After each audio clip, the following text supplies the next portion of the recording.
चलिए फ्रेंड्स, देख लेते हैं। क्वेश्चन नंबर 8 लिखा है, खाद्य श्रृंखला में मानव है। तो मानव क्या है? एक निर्माता है, केवल प्राथमिक उपभोक्ता है, केवल द्वितीयक उपभोक्ता है, और प्राथमिक और द्वितीयक उपभोक्ता दोनों। तो उपभोक्ता है भाई, निर्माता थोड़ी ना है। तो प्राथमिक और द्वितीयक उपभोक्ता दोनों है। साग सब्जियों का सेवन करने पर मनुष्य प्राथमिक उपभोक्ता तथा जबकि मांस भक्षी होने पर द्वितीयक उपभोक्ता की श्रेणी में आएगा।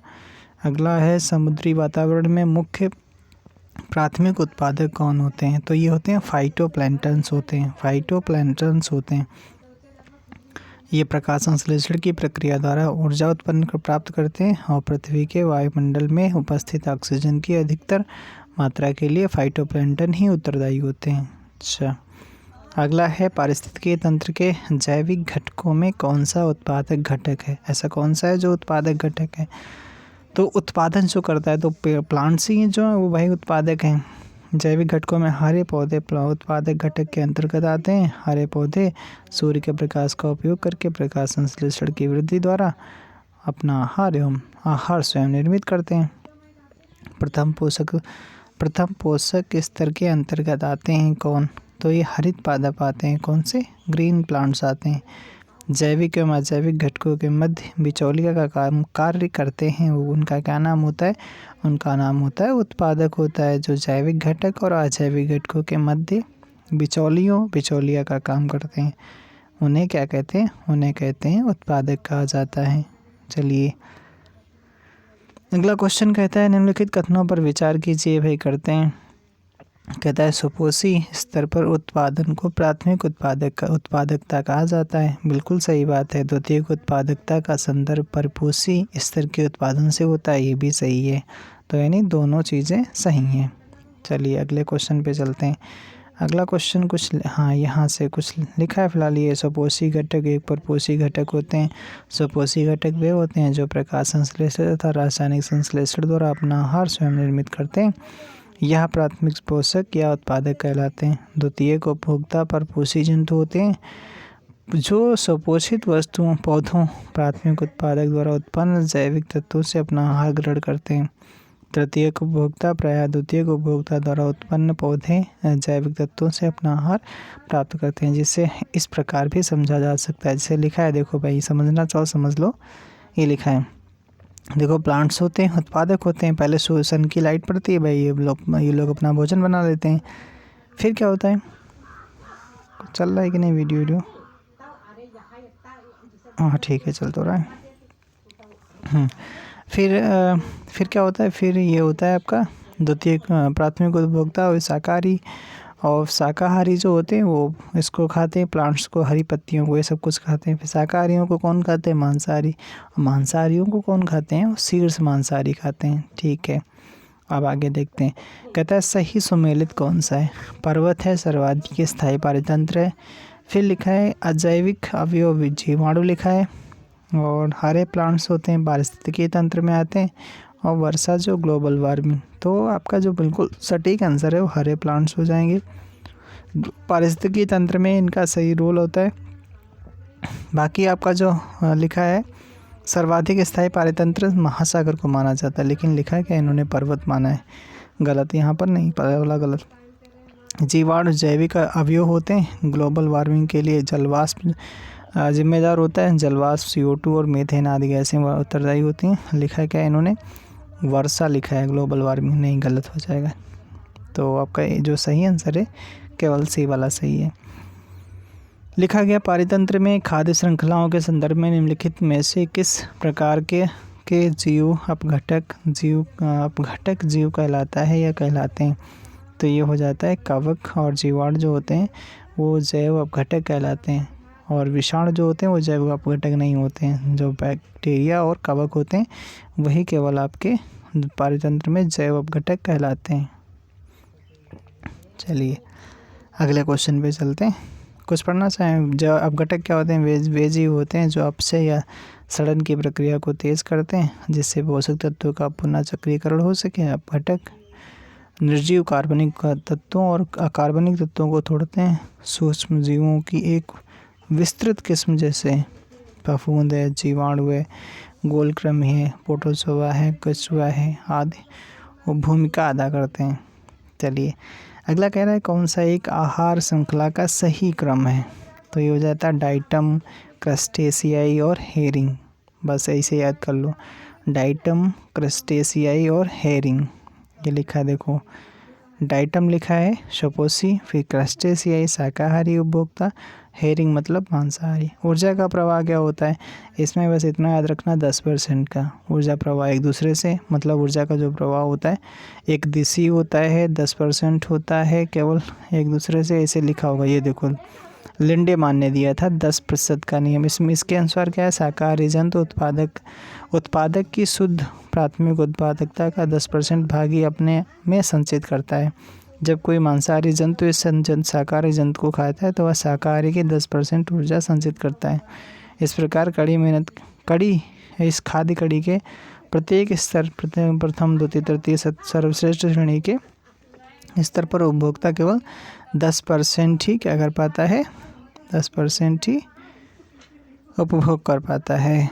अच्छा ठीक है, ये देखो लिखा है ऊर्जा का प्रवाह ऐसे हो रहा है। ठीक है, एक दिशी होता है, उत्पादक है तो फिर शाकाहारी है, मांसाहारी, फिर शीर्ष मांसाहारी है। चलिए पोषण स्तर क्या होते हैं, प्रथम पोषण यानी प्राथमिक उपभोक्ता, द्वितीय उपभोक्ता, फिर सर्वाहारी या अंतिम उपभोक्ता। अपघटक उपयुक्त सभी पोषण स्तरों से आहार ग्रहण करते हैं। पिरामिड क्या होता है, पिरामिड के बारे में यहाँ से क्वेश्चन बनते हैं, इसको सही से ध्यान लिखते हैं। पिरामिड क्या होते हैं, पारिस्थितिकी तंत्र के विभिन्न स्तरों के प्रति इकाई क्षेत्र में उपस्थित जीवभार के रेखा चित्रीय निरूपण को जीवभार का पिरामिड कहते हैं। स्थलीय पारिस्थितिकी तंत्र में जीवभार का पिरामिड सीधा बनता है, और जबकि जलीय पारिस्थितिकी तंत्र में क्या होता है भाई, जीवभार का पिरामिड उल्टा बनता है। तो भाई जलीय वाला उल्टा और भाई जीवभार का अगर पूछा जाए तो होता है वो भी कौन सा, स्थलीय वाला सीधा बनता है, स्थलीय वाला सीधा, जलीय वाला उल्टा, जा से जल और उसे उल्टा। बस ऐसे याद कर लो। तालाब में इसमें देखो ये प्लैंक्टन्स होते हैं 5 kg होते हैं, क्रस्टेशियन होते हैं 25 kg, छोटी मछली 100 kg होगी अगर, तो बड़ी मछली 1000 kg। ऐसे बनता है इसका। कैसा, जलीय है तो ये देखो उल्टा बना है पिरामिड तालाब में। अगला देखो, अब क्वेश्चन ये लिखा है, कहता है पारिस्थितिकी निकाय में ऊर्जा का प्राथमिक स्रोत क्या है। प्राथमिक स्रोत होता है सौर ऊर्जा, मतलब सोलर एनर्जी, उसी से तो प्लांट्स अपना भोजन बनाते हैं। पारिस्थितिकी तंत्र का प्रेरक बल होता है तो सौर ऊर्जा होता है। ऐसे भी क्वेश्चन बना है, प्रेरक बल होता है, सौर ऊर्जा होता है। अगला कहता है कौन सा कथन सही है। तो पहले कथन सही है, जहाँ तक लिखा है जैवमंडलीय पारिस्थितिकी तंत्र में ऊर्जा का प्रवाह एक दिशी होता है, तो पहले पढ़ा था।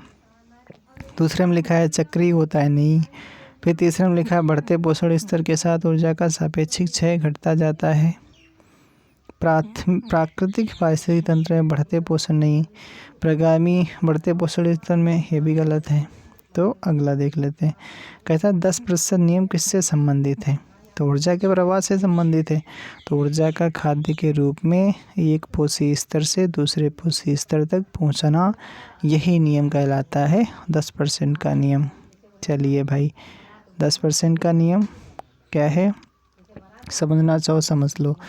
लिंडेमान का 10% का नियम, तो लिंडेमान एक थे भाई पर्यावरणविद, उन्होंने क्या किया है भाई 1942 में 10% का नियम दिया। इसके अनुसार इनके अनुसार क्या है, शाकाहारी जंतु उत्पादक की शुद्ध प्राथमिक उत्पादकता का 10% भाग अपने में संचित करता है। जब कोई मांसाहारी जंतु इस शाकाहारी जंतु को खाता है तो वह शाकाहारी की 10% ऊर्जा संचित करता है। इस प्रकार खाद्य कड़ी के प्रत्येक स्तर प्रथम, द्वितीय, तृतीय तथा सर्वश्रेष्ठ श्रेणी के स्तर पर उपभोक्ता केवल 10% संचित ऊर्जा को अपने शरीर भार में रूपांतरित करता है। अच्छा अगला क्या लिखा है, पारिस्थितिकी तंत्र में ऊर्जा का पिरामिड कैसा होता है, हमेशा सीधा होता है। अभी पढ़ाया था ऊपर, ऊर्जा का पिरामिड सदैव सीधा होता है, कभी उल्टा नहीं हो सकता है, क्योंकि ऊर्जा किसी विशेष पोषण स्तर से अग्र पोषण स्तर में पहुंचती है। प्रत्येक स्तर पर ऊर्जा उष्मा के रूप में ऊर्जा का ह्रास होता है। ऊर्जा पिरामिड का प्रत्येक स्तंभ उस पोषण स्तर में किसी विशेष समय पर अथवा प्रति इकाई क्षेत्र वार्षिक ऊर्जा का द्योतक होता है। समुद्र में जैव मात्रा के पिरामिड प्रायः उल्टे होते हैं, क्योंकि मछलियों की जैव मात्रा पादप प्लावकों की जैव मात्रा से बहुत अधिक होती है। अच्छा, अगला पूछा जा रहा है, कहता है पारिस्थितिकी तंत्र में ऊर्जा की मात्रा एक पोषण स्तर से अन्य स्तर में स्थानांतरण के पश्चात में क्या होती है? घटती जाती है। नहीं 10% का जाता है केवल। तो ये हो गया भाई। उसके बाद में क्या है, पारिस्थितिकी तंत्र में एक पोषी स्तर से दूसरी पोषी स्तर में स्थानांतरण होने से ऊर्जा की मात्रा घटती है। क्या होती है भाई? घटती है। अच्छा, अगला क्या है, कहता है पारिस्थितिकी तंत्र में उच्चतम पोषण स्तर प्राप्त होता है। तो सर्वाहारी को प्राप्त होता है। जीव भार का पिरामिड किस पारिस्थितिकी तंत्र में उलट जाता है? तो ये तालाब में उलट जाता है। किस में? जलीय वाले में, तालाब में उलट जाता है। ये लिखा है भाई। बायोम का एक उल्टा पिरामिड किस पारिस्थितिकी तंत्र में पाया जाता है? समुद्री में पाया जाता है। अगला है जैव वानिकी एवं जैविक आवर्धन।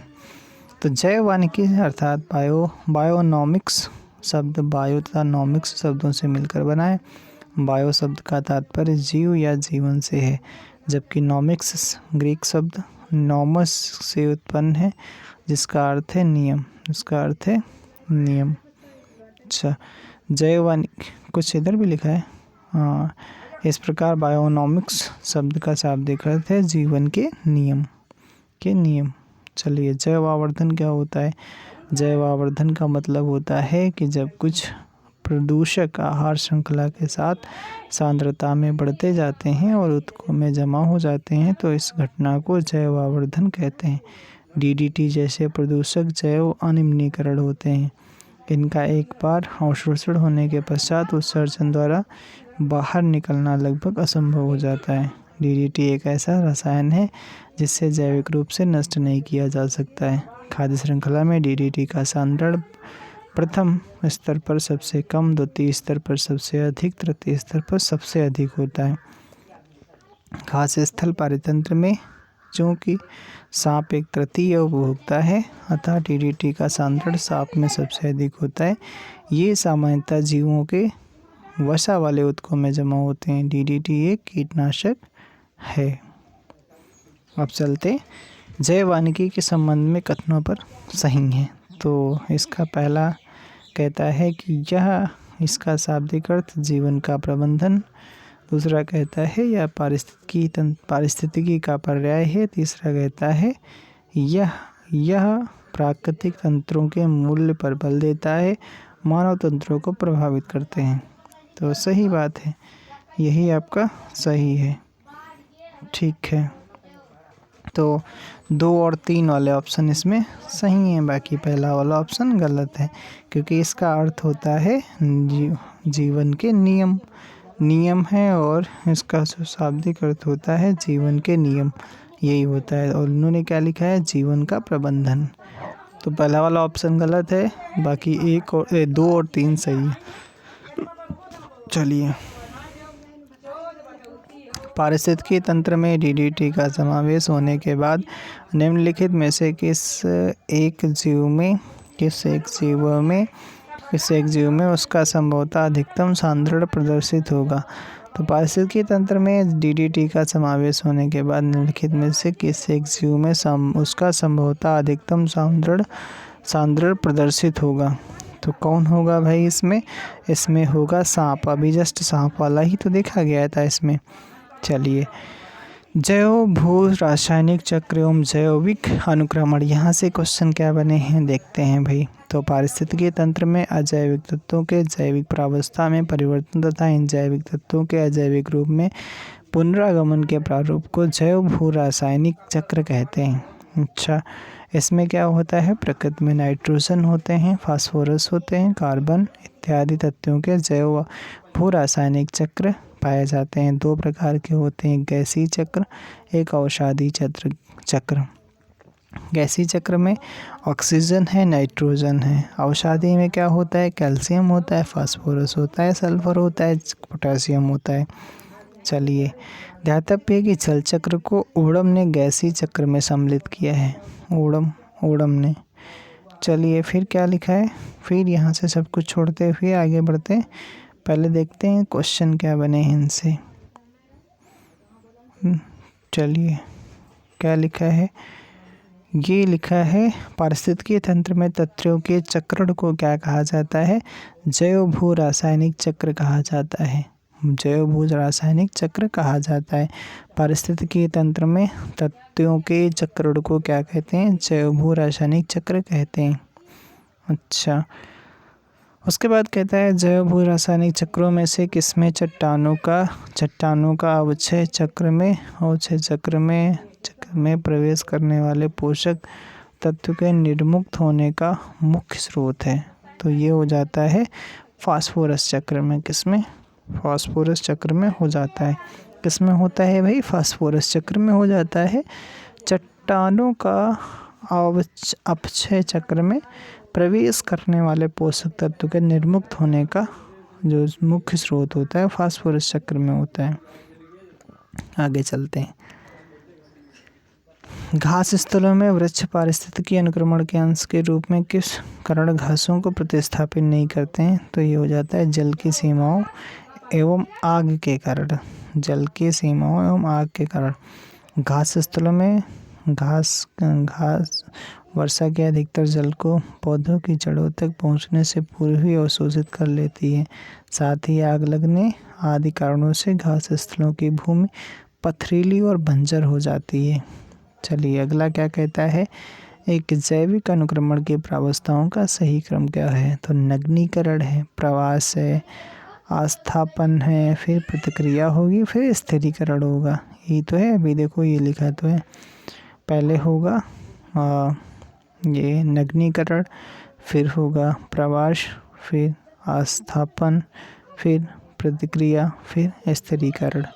ये हो गया। पारिस्थितिकी संक्रमण अवधारणा का सर्वप्रथम प्रयोग किया गया। किसके द्वारा किया गया?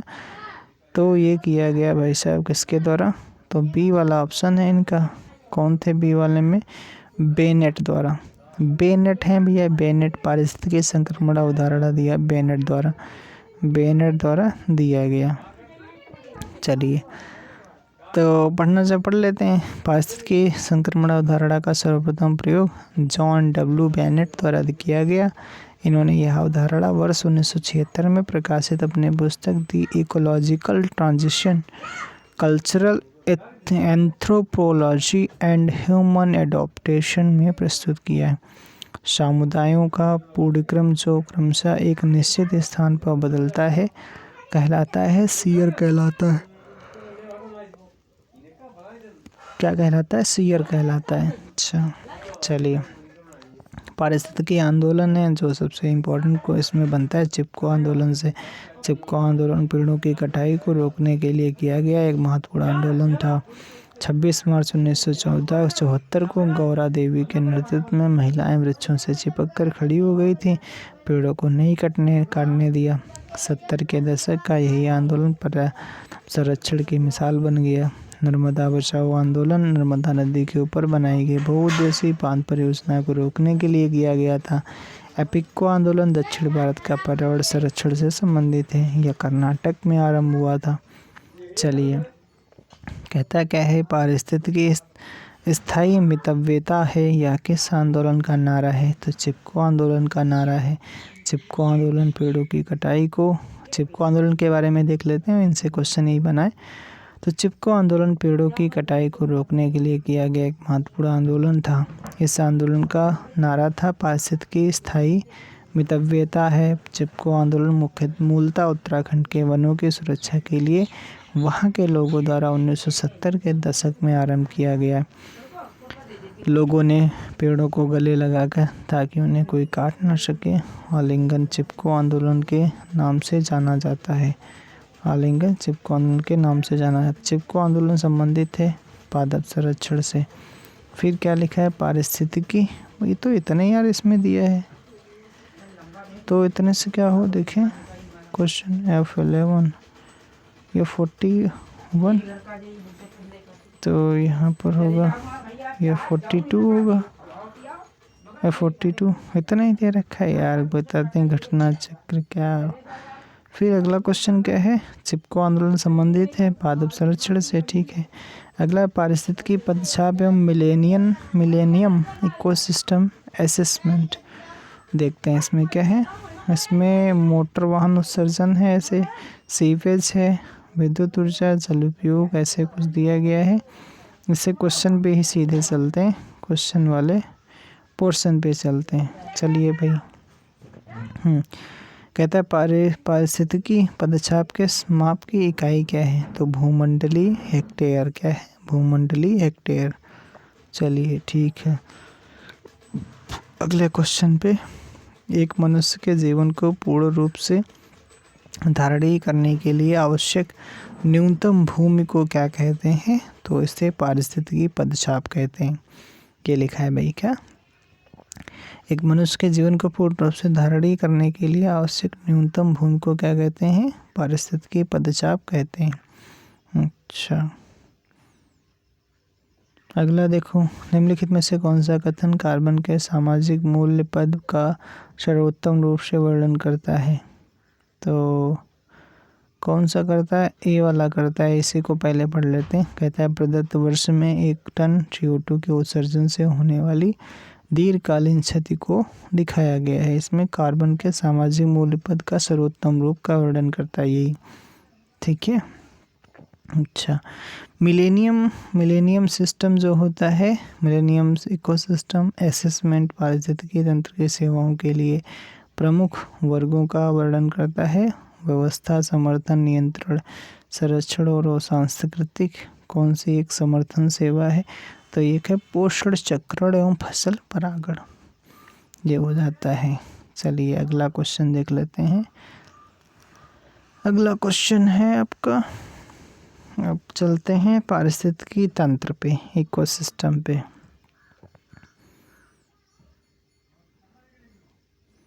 ठीक है, तो इसमें लिखते हैं क्या लिखा है, अच्छा यूकेलिप्टस का लिखा है। यूकेलिप्टस उसकी अत्यधिक जल ग्रहण शक्ति के कारण पर्यावरण शत्रु के रूप में घोषित किया गया है। इसको जिस स्थान पर लगाया जाता है वहाँ की मिट्टी का जल स्तर काफ़ी नीचे चला जाता है, और यह पौधा ऑस्ट्रेलिया महाद्वीप में बहुतायत पाया जाता है। स्थिर जल के आवास लैंटिक आवास के अंतर्गत आते हैं, जैसे आर्द्रभूमि, तालाब, झील, जलाशय इत्यादि। बहते जल के आवास लोटिक आवास कहते हैं। नदी समुदाय जंगल है एक, और बी समुदाय घास स्थल है। बीच का जो क्षेत्र होता है जो मिक्सअप होता है, मतलब जंगल भी होगा घास स्थल भी, तो ये इकोटोन कहा जाता है, इकोटोन कहा जाता है। तो सर्वाधिक स्थायी पारितंत्र कौन सा, महासागर। पारिस्थितिकी तंत्र शब्द का प्रयोग है जी टंसले ने पारितंत्रों की घटती उत्पादकता के क्रम में सही क्रम मैंग्रोव, घास स्थल, झील, महासागर। अच्छा, घटते क्रम में ये जैसे मैंग्रोव और फिर घास स्थल, फिर झील, फिर महासागर। पिक्नोक्लाइन किसी जल निकाय में घनत्व प्रवणता को दर्शाती है। अच्छा, अर्नीज नेस ने 1973 में सर्वप्रथम गहन पारिस्थितिकी शब्द का प्रयोग किया। निश्चय पारिस्थितिकी निश्चय शब्द को सर्वप्रथम जोसेफ ग्रीनेल ने किया है। भारतीय वन्यजीव संरक्षण अधिनियम 1972 में लागू किया गया। पर्यावरण संरक्षण अधिनियम 1986 में लागू किया गया। वन संरक्षण अधिनियम 1980 में लागू किया गया। चलिए भाई, ये सब कुछ चीज़ें हो गई भाई। आप चलते हैं सीधे के सीधे क्वेश्चन पे चलते हैं। ये देखिए चल रहा है कि नहीं, हाँ चल तो, हाँ देखिए अगला क्वेश्चन है, कहता है कि कौन सा निम्नलिखित में से वृक्षों में कौन पारिस्थितिकी मित्र नहीं है, तो नहीं, पर्यावरण आतंकवाद इसे घोषित किया गया है। तो ये यूकेलिप्टस है। तो यूकेलिप्टस को अत्यधिक जल ग्रहण शक्ति के कारण पर्यावरण शत्रु के रूप में घोषित किया गया है। जिस स्थान पर लगाया जाता है वहाँ की मिट्टी का जल स्तर काफ़ी नीचे चला जाता है, ऐसे नहीं। निम्नलिखित में से वृक्षों में से कौन सा वृक्ष पर्यावरणीय संकट माना गया, तो ये यूकेलिप्टस है। स्वच्छ जल समुदाय में लैंटिक आवास का उदाहरण कौन सा है? तो ये हो जाता है तालाब एवं दलदल। स्थिर जल के आवास लैंटिक आवास के अंतर्गत आते हैं। जैसे स्थिर जल मतलब जहाँ पे जल वो मतलब बहता नहीं है, तो आर्द्र भूमि है, तालाब है। तालाब में कहाँ भाई पानी बहता है, वो एक जगह भरा रहता है। झील है, जलाशय इत्यादि, उसे लैंटिक आवास कहा जाता है।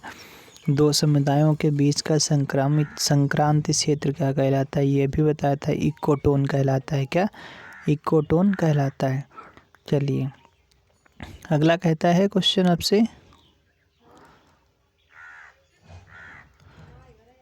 अगला क्वेश्चन कहता है स्थाई सर्वाधिक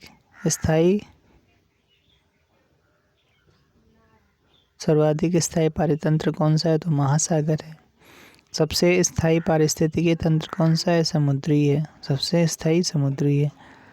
पारितंत्रों की घटती उत्पादकता के क्रम में उनका मतलब जो उत्पादकता उनकी घटती है, तो ऐसे तो सबसे बड़ा जो उत्पादकता मैंग्रोव का है, फिर घास स्थल है, फिर झील है, फिर महासागर है। तो ये हो जाए, कई बार पूछा गया, इसको रट्टा मान लो भाई। मैंग्रोव है, घास स्थल है, झील है, महासागर है। सर्वप्रथम गहन पारिस्थितिकी यानी डीप इकोलॉजी शब्द का प्रयोग किसने किया था? तो नेस ने किया, अर्नीस नेस ने किया। किसने? अर्नीज नेस ने किया गहन पारिस्थितिकी ने 1973 में। मोनोक्लाइमैक्स एकल चरम सिद्धांत का प्रतिपादन किसने किया? तो ये किए हैं एफी क्लेमेंट्स के द्वारा किया गया है। मोनोक्लाइमैक्स सिद्धांत का प्रतिपादन एफी क्लेमेंट्स ने किया था। इस सिद्धांत के अनुसार प्रत्येक क्षेत्र में एक समुदाय उच्चतर स्तर पर विकसित समुदाय होता है, जबकि उसकी और अन्य समुदाय विकसित हो रहे होते हैं। चलिए भाई अगला कहता है कि पारिस्थितिकी निशय की संकल्पना को प्रतिपादित किसने किया है? तो ये ग्रीनेल ने किया है। पारिस्थितिकी निशय शब्द को सर्वप्रथम जोसेफ ग्रीनेल ने वर्ष 1917 में प्रस्तुत किया था, जिसे इन्होंने सूक्ष्म आवास कहा था। अगला कहते हैं भारत में पारिस्थितिकी के सरोकारों एवं उसके विषय के में पारित कानूनों के वर्षों की सूची को पढ़िए। तो अच्छा, ये कुछ नियम दिए कि कौन कब पारित हुआ। तो वन वाला आपका देखो, पर्यावरण संरक्षण अधिनियम 1986 में आया। वन्य जीव वाला 72 में आया। जनजाति फिर उसके बाद जनजाति एवं अन्य पारंपरिक वन निवासियों को मान्यता जो दी गई है, वो उसके लिए कौन सा भाई कब अधिनियम आता है? तो उसके लिए भाई अधिनियम जो आता है इसका वन वाला तो 1980 में आया। 1980 यहाँ पर कोई ऑप्शन नहीं है, तभी इन्होंने देखो ऐसा लिखा है, इन्होंने ऐसा लगाया, इसमें नहीं है। ठीक है। 2006 में आपका ये जो SC ST वाला था, जनजाति एवं दो अन्य पारंपरिक वन निवासियों के, ये 2006 में आता है।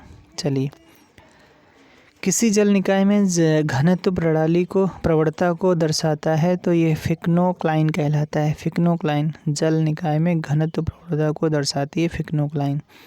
पारितंत्र उत्पादकता के संदर्भ में समुद्री उत्प्राव क्षेत्र इसलिए महत्वपूर्ण है क्योंकि ये समुद्री उत्पादक बढ़ाते हैं। पहला कहता है अपघटक सूक्ष्म जीवों को सतह पर लाकर। दूसरा क्या कहता है? दूसरा कहता है पोषकों को सतह पर लाकर और अधस्थलीय जीवों को सतह पर लाकर। तो ये है आपका केवल 2 वाला सही है, पोषकों को सतह पर लाकर। ये देख लेते हैं क्या भाई।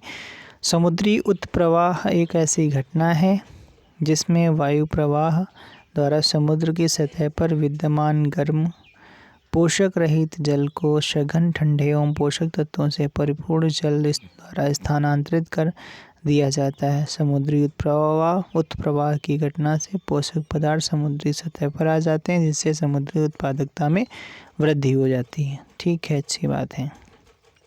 अगला कहता है इसमें जैसे इसका आंसर 2 ही है, ना तो फर्स्ट ना तो सेकंड, तो इनके केवल हम ये डिटेल पढ़ लेते हैं यहाँ पर बस।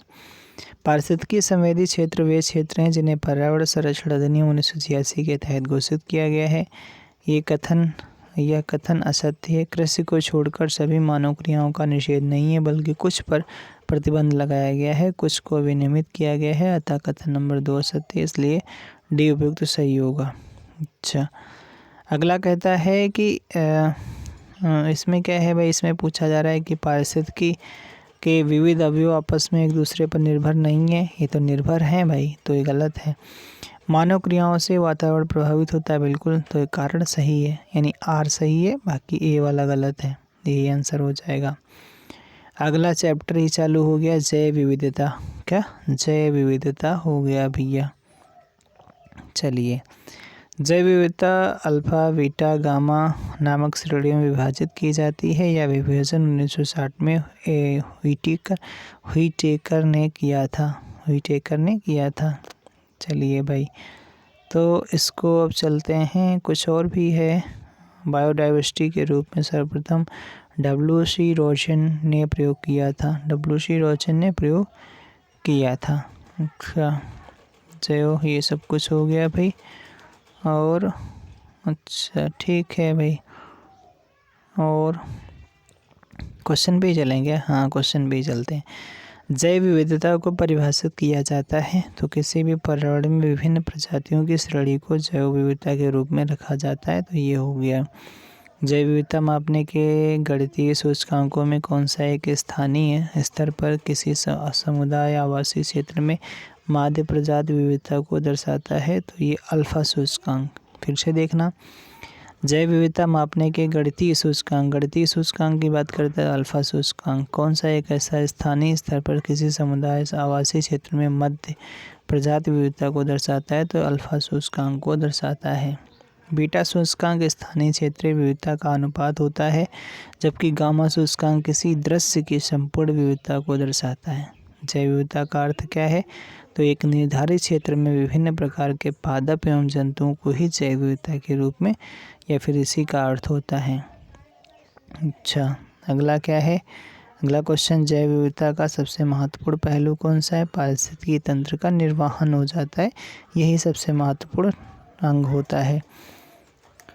निम्नलिखित में से कौन सा कारक जैव विविधता के ह्रास के लिए सर्वाधिक महत्वपूर्ण कारक माना जाता है? तो प्राकृतिक वास का विनाश अगर होता है तो वो जैव विविधता के ह्रास के रूप में सर्वाधिक महत्वपूर्ण कारक माना जाता है। अच्छा, भारत द्वारा भूमि क्षरण तटस्थता प्राप्त करने का लक्ष्य रखा गया है, कब तक?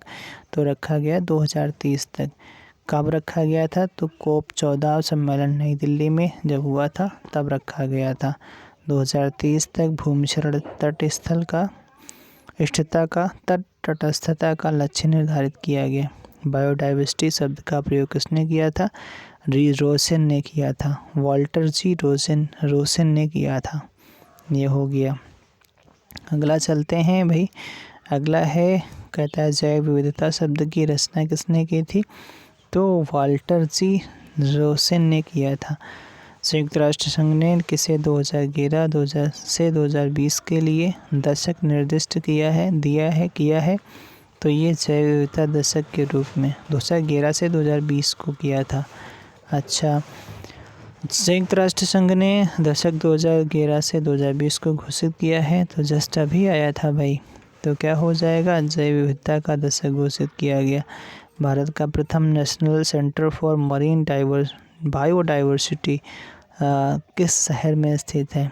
मरीन वाला नेशनल मरीन बायोडाइवर्सिटी सेंटर, तो ये जामनगर में। कहाँ पर? जामनगर, जो गुजरात में है, गुजरात में। अच्छा, क्या है? एक समुद्री राष्ट्रीय उद्यान है जो कच्छ के खाड़ी में स्थित है, गुजरात में। आगे चलते हैं। अगला, जैव विविधता प्रवणता क्या होती है? तो देख लेते हैं इसमें क्या होता है भाई।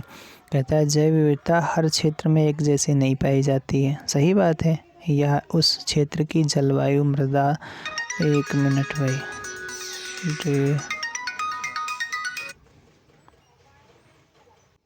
हाँ, तो इसमें क्या कहता है कि उस क्षेत्र की जलवायु जो होगी उस पर निर्भर करता है। एक मिनट, हाँ, जलवायु, मृदा, हाँ, जलवायु है, मृदा है, और तापमान, आर्द्रता इत्यादि जैसे अनेक कारकों पर निर्भर करती है। जैव विविधता कहीं पर कम और कहीं पर ज़्यादा पाई जाती है। सर्वाधिक जैव विविधता उष्णकटिबंधीय वर्षावनों में पाई जाती है। कहाँ पर? उष्णकटिबंधीय वर्षावनों में पाई जाती है। इस क्षेत्र का विस्तार 10 डिग्री उत्तरी तथा 10 डिग्री दक्षिणी अक्षांशों के मध्य पाया जाता है। फिर कहता है इन क्षेत्रों में पादप और प्राणियों के विकास तथा वृद्धि के लिए अनुकूलतम दशाएं पाई जाती हैं, क्योंकि यहाँ पर वर्ष भर उच्च वर्षा तथा तापमान रहता है। इसी कारण इसको अनुकूलतम, एक मिनट भाई,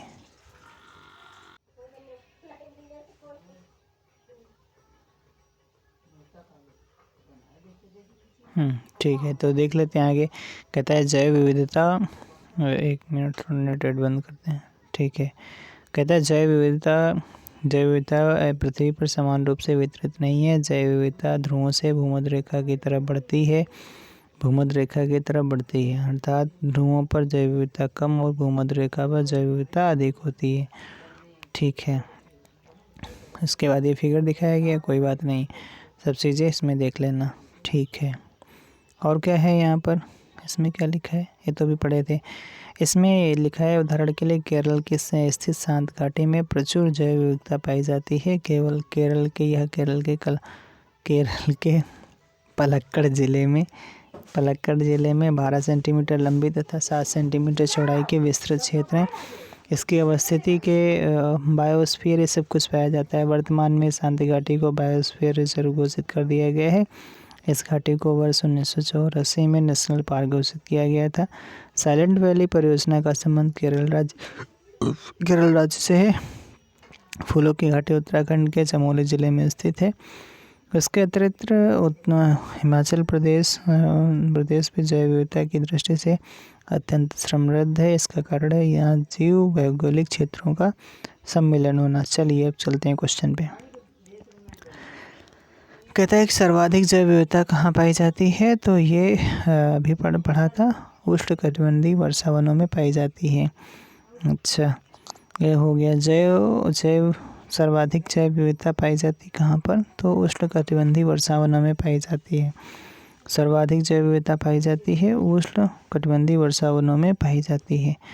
ये भैया एक ही क्वेश्चन कई बार पूछा गया है, क्या बात है, ठीक है। प्राणियों पादपों की जातियों में अधिकतम विविधता मिलती है कहाँ पर, तो उष्णकटिबंधीय के आर्द्र वनों में पाई जाती है। उष्णकटिबंधीय के आर्द्र वनों में पाई जाती है। अच्छा, कहता क्या है, अच्छा कुछ पढ़ना इसमें लिख लें। किसी निश्चित भौगोलिक क्षेत्र में पाए जाने वाले जीवों की संख्या है उनकी विविधता को जैव विविधता कहा जाता है। और फिर कहता है कि उष्णकटिबंधीय वर्षावन भूमध्य रेखा के आसपास विस्तृत हैं। हालांकि अधिकांश लोगों द्वारा माना जाता है कि प्रवाल भित्ति में सर्वाधिक जैव विविधता पाई जाती है, क्योंकि प्रवालों को क्या है भाई, 1 करोड़ से भी अधिक प्रजातियां हैं, जिनमें केवल 10% प्रजातियों का ही अध्ययन किया जा चुका है। प्रवालों को सामुद्रिक वर्षावन भी कहा जाता है, बिल्कुल याद रखना है भाई।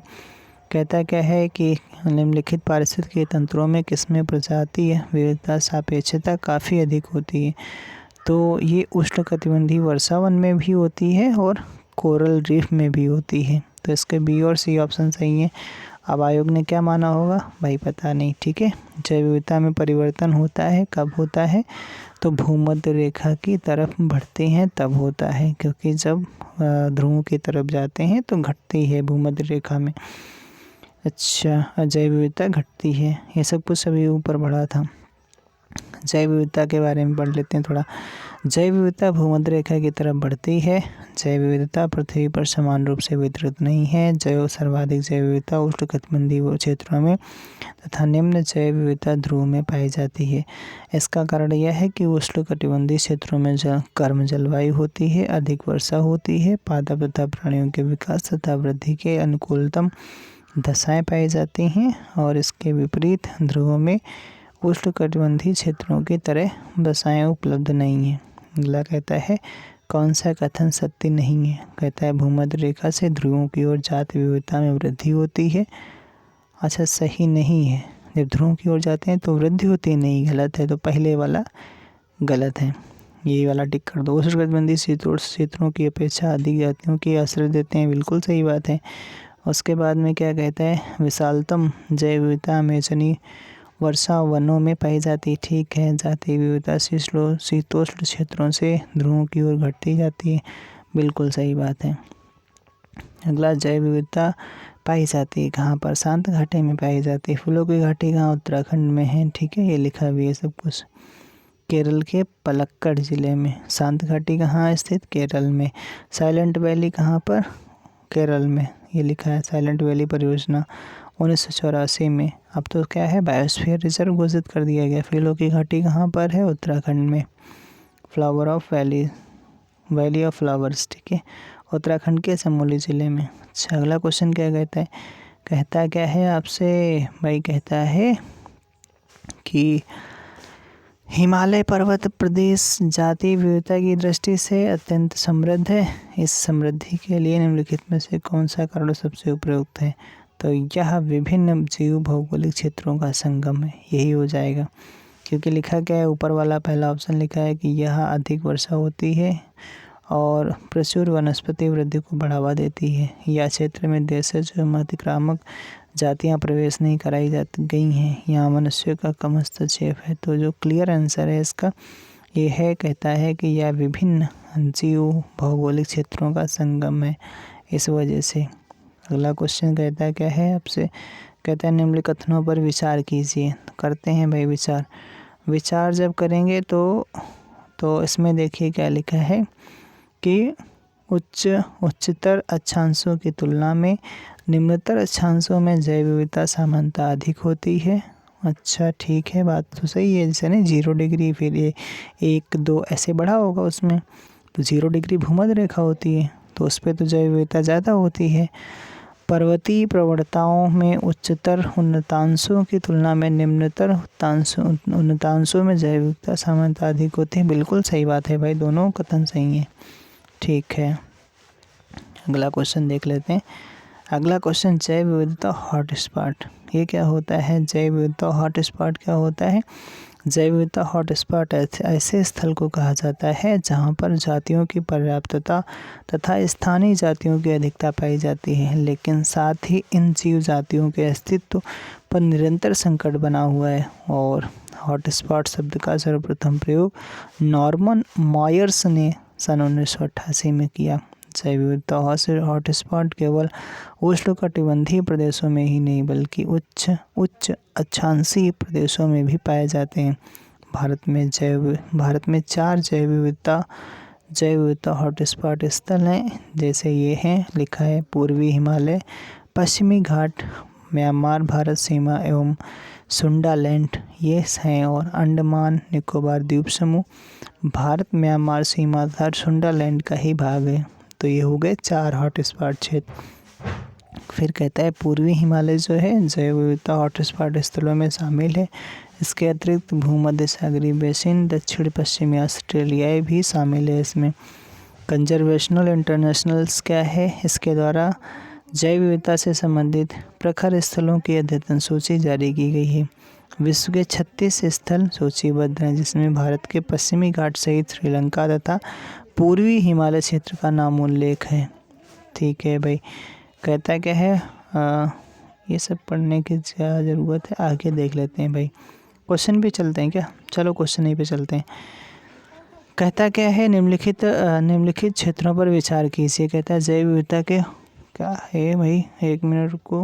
हाँ ठीक है, निम्नलिखित क्षेत्रों पर विचार कीजिए और जैव विविधता के हॉटस्पॉट हैं कौन कौन से? पूर्वी हिमालय, पूर्वी मध्य सागरीय क्षेत्र एवं उत्तर पश्चिमी ऑस्ट्रेलिया। तो केवल इसका जो आंसर हो जाएगा ये पूर्वी हिमालय वाला ही क्षेत्र है। ये अभी जस्ट पढ़ा भी गया था। चलिए ठीक है, अगला क्या कहता है क्वेश्चन? अगले क्वेश्चन पे चलते हैं। अगला क्वेश्चन आपसे कहता है कि भारत में जैव विविधता के टॉप स्थल, मतलब टॉप स्टॉप हॉट स्पॉट कौन से हैं? हॉट स्पॉट कौन से?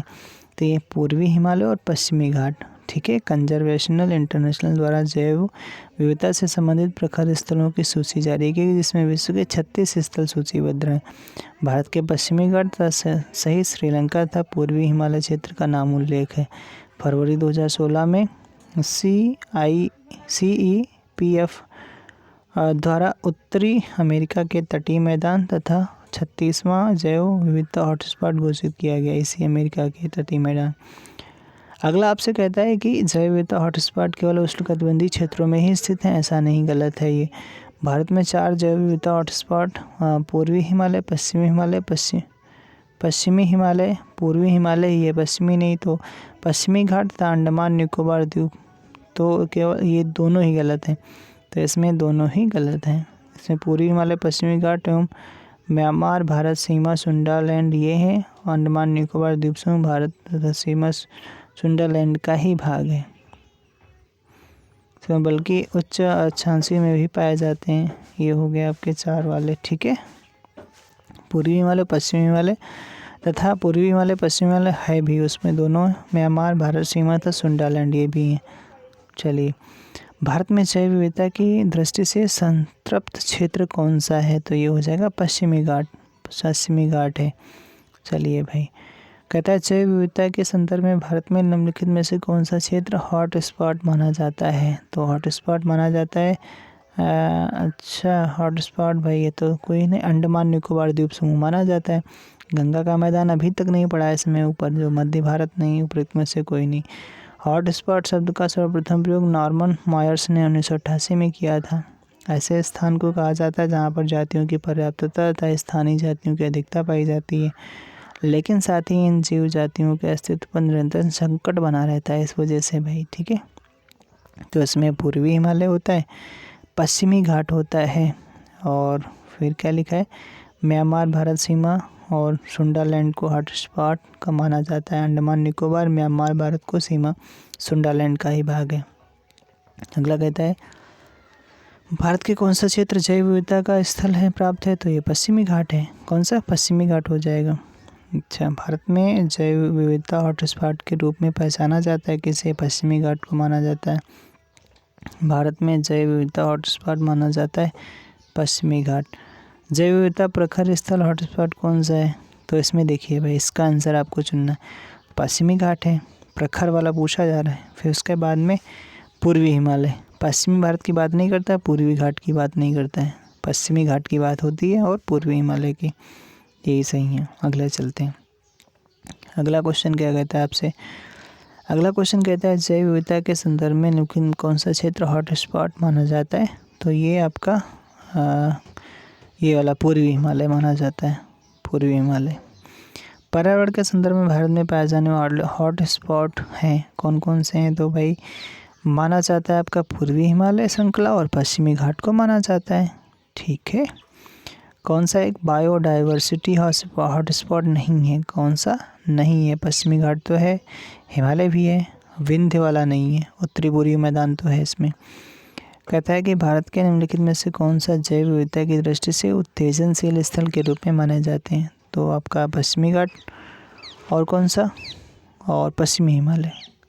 अच्छा, इन्होंने क्या माना है भाई, 1 और 3, पूर्वी हिमालय और पश्चिमी घाट। क्या कहता है, उत्तेजनशील स्थल माने जाते हैं पूर्वी हिमालय और पश्चिमी घाट, ठीक है, ये वाला सही है भाई, पूर्वी हिमालय और पश्चिमी घाट। हिमालय आए तो पूही और पाघा, पश्चिमी घाट। भारत में सबसे अधिक जैव विविधता कहाँ पाई जाती है, पश्चिमी घाट में पाई जाती है। अच्छा, चल रहा है कि नहीं भाई, ठीक है। अगला कहता है 1 मिनट इधर आ जाओ, इधर आओ भाई, ऐसे साइड में लग जाओ, ओके। फिर कहता है कि 1 मिनट, क्या कहता है भाई, हाँ, कहता है आपसे अच्छा ये सब कुछ लिखा है, वही बार बार पढ़ना है। ये लिखा है कौन सा जैव विविधता का एक संवेदनशील स्थल माना जाता है, तो पश्चिमी घाट को ही माना जाता है, पश्चिमी घाट को ही माना जाता है। पारिस्थितिक उष्ण स्थल माना जाता है, तो ये आपका पूर्वी हिमालय और पश्चिमी घाट को माना जाता है, पूर्वी हिमालय और पश्चिमी घाट को माना जाता है। जैव विविधता की दृष्टि से धनी स्थान कौन सा है, तो धनी स्थान है पश्चिमी घाट, पश्चिमी घाट ही है। अगला कहता है कि कौन सा संदर्भ में सही है। 1975 में भारत का अभिन्न अंग किसके बारे में, सिक्किम के बारे में। अरे भाई ऊपर पढ़ा ही नहीं, सिक्किम के बारे में अभिन्न अंग बन गया था। इसे वनस्पति शास्त्रियों का स्वर्ग माना जाता है। इसे मुख्य निवासी लेप्चा लोग हैं, इसके मुख्य निवासी लेप्चा लोग हैं। और कोई कथन दिया गया है, और कथन दिया गया है भाई साहब, नहीं, 3 ही कथन दिए गए और इनमें पूछा जा रहा है कौन सा सही है, तो तीनों कथन सही हैं भाई। ठीक है। 36वें संविधान संशोधन 1975 द्वारा सिक्किम को भारत का अभिन्न अंग बनाया गया था। वनस्पति शास्त्रियों का स्वर्ग माना जाता है। पूर्वी हिमालय के हॉटस्पॉट के क्षेत्र में आता है। जैव विविधता से परिपूर्ण है। यहाँ मुख्य निवासी लेप्चा, भूटिया और नेपाली लोग हैं। नेपाल इसमें सिक्किम में। अगला कहता है भाई साहब से, क्या कहता है, ये कहता है, कहता है कि 3 मानकों के आधार पर पश्चिमी घाट श्रीलंका इंडो बर्मन क्षेत्रों में जैव विविधता के प्रखर स्थलों के हॉटस्पॉट के रूप में मान्यता दी गई है। तो जाति बहुतायत बिल्कुल सही है, जाति स्पीसीज रिचनेस बिल्कुल सही बात है। वानस्पतिक घनत्व तो ऐसा नहीं है। स्थानिकता ये सही है। मानव जाति वानस्पतिक महत्व ये नहीं है। आशंका बोध ये सही है। और वनस्पति एवं प्राणी जात का उष्ण एवं आर्द्र वनस्पतियों के लिए तो ये नहीं, तो 1, 3, 5 वाला ही ऑप्शन सही है। ठीक है, लिखा तो है, कहता है कि जैव विविधता के प्रखर स्थलों को जाति बहुतायत, स्थानिकता एवं आशंका बोध के आधार पर मान्यता प्रदान की जाती है। चलिए अगला आप चलते हैं। जैव विविधता ह्रास के प्रमुख कारक कौन कौन से हैं? प्रमुख कारक कौन कौन से हैं?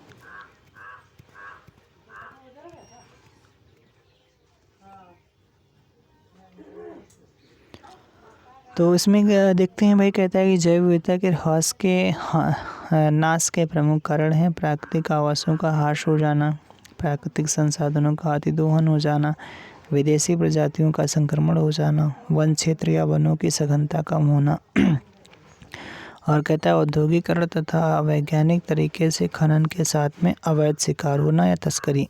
इतने सारे एक हो गए रीजन। प्राकृतिक संसाधनों के दोहन तथा औद्योगिक उत्पादन एवं नगरीकरण को बढ़ावा देने के उद्देश्य से प्राकृतिक वास का विनाश किया जा रहा है। अच्छा, जैव विविधता के ह्रास के लिए महत्वपूर्ण कारक है यही। भौगोलिक क्षेत्र में जैव विविधता, वैश्विक तापमान, आवास के विखंडन, विदेशी जाति के संक्रमण से संकटापन्न स्थिति में बहुत पहुंच सकती है, जबकि शाकाहार का प्रोत्साहन जैव विविधता के लिए संकट उत्पन्न नहीं करता है। चलिए अब चलते हैं क्वेश्चन पे। ये देखो ना, जातियों का विलोपन, विदेशी जातियों का पुनर्वास, आवास ह्रास एवं विखंडन, वैश्विक तापमान एवं प्रदूषण, ऐसी चीज़ें हैं। आप चलते हैं, कहता है कि झूम खेती क्या होती है, सबको पता है। भारत के पूर्वी एवं उत्तर पूर्वी हिस्सों में झूम खेती प्रचलित है, जो कि एक खेती का अवैज्ञानिक तरीका है। झूम खेती के फलस्वरूप बड़े पैमाने पर वनों का नाश हुआ है, भूमि की उर्वरता शक्ति कम हुई है। वहीं दूसरी ओर बंजर भूमि का वनीकरण जैव विविधता के विकास में सहायक है, ना कि क्या हो गया, 1 मिनट, अरे भाई पूरा पेज रोटेट हो गया, 1 मिनट आ गया। फिर उसके बाद में क्या कहता है कि बंजर भूमि वनीकरण जैव विविधता के विकास में सहायक है, ना कि इसके जैव विविधता में ह्रास होता है। फिर अगला, भारत की आबादी में उत्तरोत्तर प्रगति हो रही है, किंतु पक्षियों की संख्या में गिरावट का कारण इसके वास स्थान हैबिटेट में व्यापक तौर पर कटौती था। कीटनाशकों के प्रयोग भाई बहुत ज़्यादा हो रहा है। रासायनिक उर्वरकों एवं मच्छर भगाने वाली दवाओं का अतिशय उपयोग हो रहा है। DDT जैसे कीटनाशी खाद्य श्रृंखला द्वारा पक्षियों में पहुंच जाते हैं, जिससे क्या होते हैं, उनके अंडे समय से पहले फूट जाते हैं। फिर क्या कहता है इसमें, पोषण स्तरों की चर्चा की गई है। तितलियाँ अनियत तापी प्राणी हैं, यानी कोल्ड ब्लडेड हैं। इसके लिए इनके रहने के लिए उष्ण एवं गर्म जलवायु वाला क्षेत्र सर्वश्रेष्ठ स्थान माना जाता है। यही कारण है कि तितलियों की सर्वाधिक प्रजातियां उष्णकटिबंधीय क्षेत्रों में पाई जाती हैं। तितलियां अपने शरीर के तापमान को विनियमित करने में सक्षम नहीं होती हैं। परिणामस्वरूप इनके शरीर का तापमान आसपास के तापमान के अनुसार बदलता रहता है। बहुत कम तापमान होने की स्थिति में यह उड़ान नहीं भर सकती हैं। अच्छा देखो, नहीं क्या होता है, जैसे हवाई जहाज़ का हम याद करते हैं, यानी हवाई जहाज़ को जानते हैं। जैसे मौसम जब ख़राब होता है तो भाई उड़ान नहीं भर सकते हैं, तो ऐसे भैया ये भी माना कि तितलियाँ उड़ती हैं तो ये भी उड़ान नहीं भर सकती हैं। बहुत कम तापमान में होने की स्थिति में उड़ान नहीं भर सकती। बिल्कुल सही बात है। अब चलते हैं भैया, शायद क्वेश्चन ही है आगे। कहता है जैव विविधता के नाश का कारण क्या है। तो जीवों के प्राकृतिक आवास की कमी बिल्कुल, पर्यावरणीय प्रदूषण बिल्कुल, वनों का नाश बिल्कुल, यानी सभी ये हो सकते हैं। जैव विविधता के ह्रास का मुख्य कारण क्या है? तो ये हो जाएगा प्राकृतिक आवासीय विनाश। ये भी सही, यही सही है। कहता है मुख्य कारण क्या है, ठीक है। चलिए अगला कहता है जैव विविधता के कम होने का मुख्य कारण क्या है? तो ये हो जाता है अत्यधिक दोहन, आवासीय प्रदूषण, आवासीय विनाश कर दो, यही वाला आवासीय वाला। फिर कहता है भौगोलिक क्षेत्र में जैव विविधता के लिए संकट हो सकते हैं, कौन हो सकते हैं? तो कहता है भौगोलिक क्षेत्र में वैश्विक तापन नहीं हो सकता है, विदेशी जात का संक्रमण नहीं, आवास का विखंडन नहीं, शाकाहार को प्रोत्साहन। देखो इसमें है भाई, ऑप्शन है और सही भी है। तो वैश्विक तापन सही बात है, आवास का विखंडन बिल्कुल सही बात है, और कहता है विदेशी जात का संक्रमण, ये भी। शाकाहार को अभी जस्ट पढ़ा था कि अगर शाकाहार का प्रोत्साहन दिया जा रहा है तो जैव विविधता के संकट नहीं हो सकता है।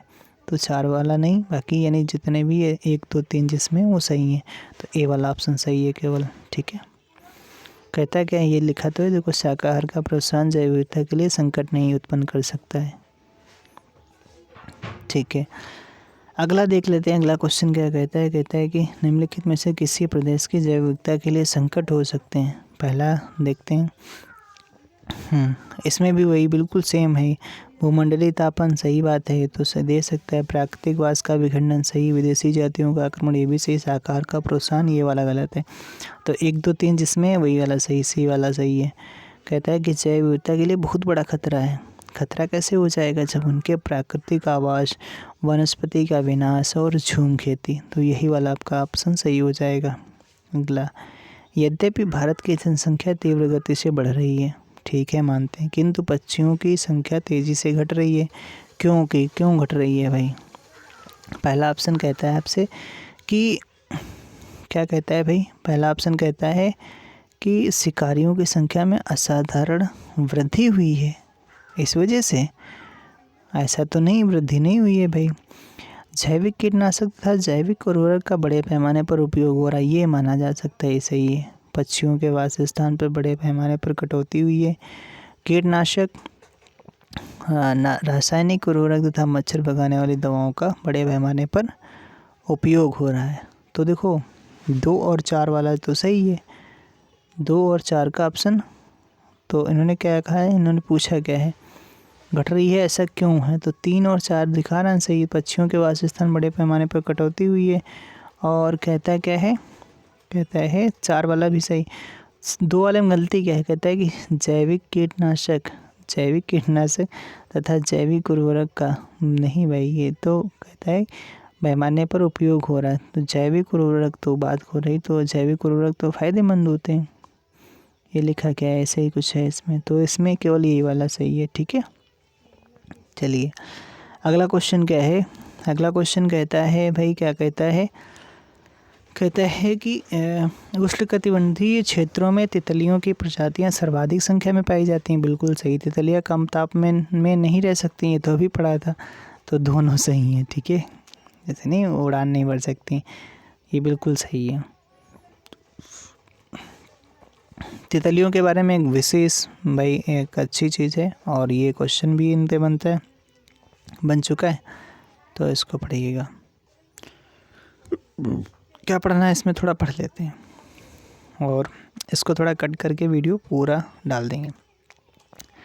तितलियां जो होती हैं अनियत तापी या कोल्ड ब्लडेड होती हैं इसलिए इनके रहने के लिए उष्ण तथा गर्म जलवायु वाला क्षेत्र सर्वश्रेष्ठ स्थान माना जाता है। यही कारण है कि तितलियों की सर्वाधिक प्रजातियां उष्णकटिबंधीय क्षेत्रों में पाई जाती हैं। तितलियां अपने शरीर के तापमान को विनियमित करने में सक्षम नहीं होती हैं।